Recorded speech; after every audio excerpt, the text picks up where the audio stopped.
Mwebale kwa Hawaii Media, mwebale kutugobera nga mubona emboozi zaife ku YouTube. Nze Yolisigira Yazidi. Nsaba nabo abakali ku subscribinga okujja mu maiso n'okusubscribinga bambi munabanga mutwegaiseku. Nga waza kulonza abalimi ab'emwanyi mu bitundu by'e Busoga bali kulira lumololo oluvainuma olwa emisiri gyaibwe egy'emwanyi okulumbibwa akawuka aketebwa wilt, era nga emwanyi nnungi liri kujanga divaawo, era nga abalimi bakoba nti ku mulundi guno bakosaibwa ekyensuso, era nga mu Busoga edistrict edirumbibwa akawuka kano aka wilt nomuli eyeiganga eyemayuge luuka ne mu bitundu ebitontono ebyena mutumba, era ngeno akawuka kali kujanga kaita ebikolo ebyemwanyi nga kwotaire n'emwanyi dene edinogebwa nga kali kujanga kadita nga dikali kwenga. Era nga Hawaii Media tutambwira ku bitundu ebyendawulo, era nga tusokaire ku kyalo ky'Ebuwolomera mu igombola eryena waningi mu district eyeiganga. Ngeno twagaine nga omu ku balimi aliko banti ku kino akawuka kyekamukoze takibona nkasooka alima emwanyi. Muwaya Abudala n'omulimi ow'emwanyi ow'erulango oba ow'amaanyi eno ku kyalo Obuwolomera, era ngo natukobaire nti akawuka kano aka wilt kabalumba myaka nga 5 inuma, era nga kano akoba nti kagema obuti obw'emwanyi kabukaza olwo katandika okutambula ekikolo kyona paka oba oli awo wekisaanawo. Era nga muwaya atukobye nti ng'otwaireku akantu kano akawuka kano nti kakaza obuti, akobye nti n'obumwanyi obuba nga bwidyeku bwona bukala, era nga akobye nti ku mulundi guno emwanyi tibadifuniyemu bulungi ate ng'ekyokukola oba oli awo bakizira. Muwaya alini eka nga 2 ey'ennimiro ey'emwanyi, wabula nga kati ebikola ebisinga akawuka kano aka wilt kagire nga kabiita. Ebiwuka bikola buvulula obunaani obuti buno bwakala ojja okubona amakoola nga gakoze eki nga gayire, era emwanyi eriku ojja okubona nga mutuufu difuukanga bafuuke nti dibaamu mpeke waire. Era ekyokubiri emwanyi edo disobola okwenga dakulimba ditiina envu aye nga munda muzira mulamwa waire, wajja okukola oti nga munda muzira mulamwa n'obulwaire obuli ku omwanyi dino ewotokanga bwanaani bwabukoola buno eri yawotokoola buno eri era ni buno obundi obona buno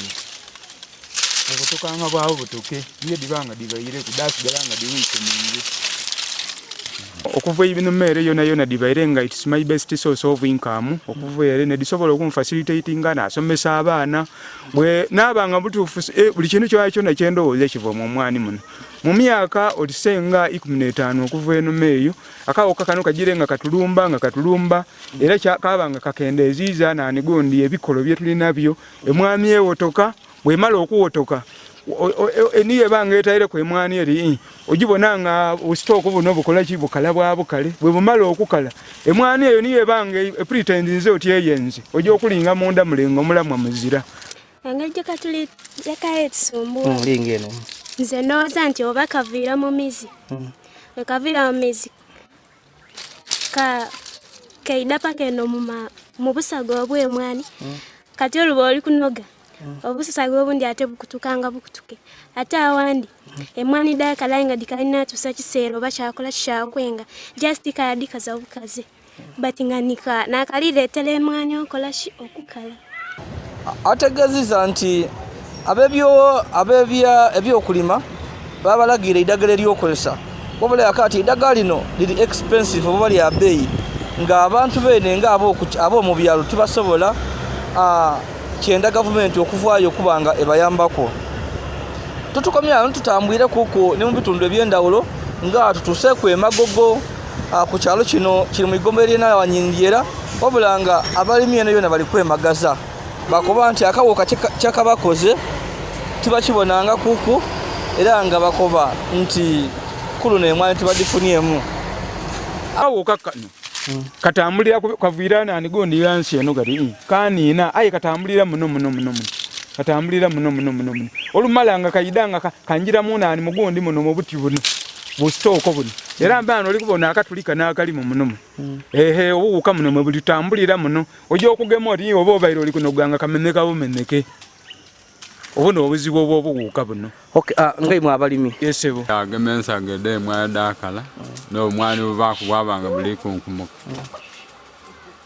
kyabanga no buzibu butulifunanga ku mwani tofuwera kufuwera tuzirangeri ya bulezi ukaka kemwanyi katukosisa kubanga okusooka yakagema mu kasaga kafuula akasaga akakatuli akasaga kakala so omulimi wano gemwanyi eyo eba efuuse munda mu kya black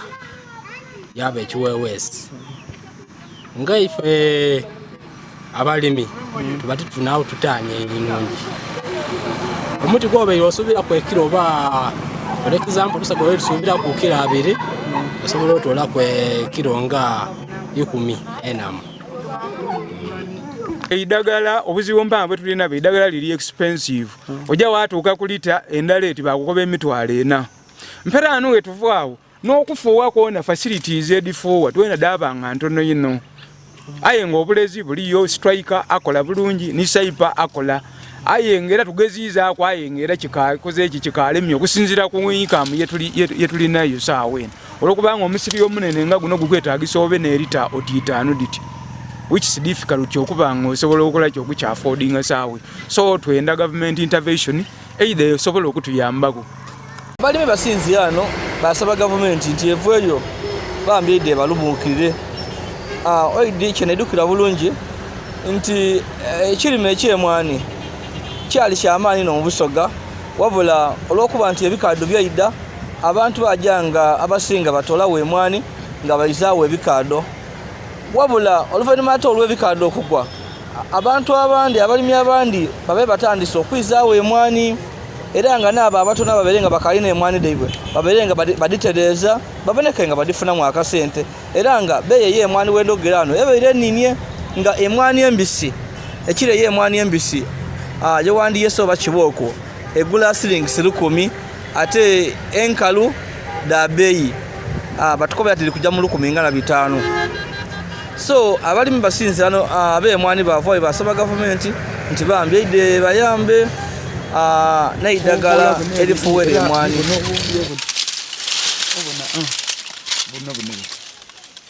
obutokanga bwawo butoke niyo dibanga dibaire kudasigala nga diwiike mungi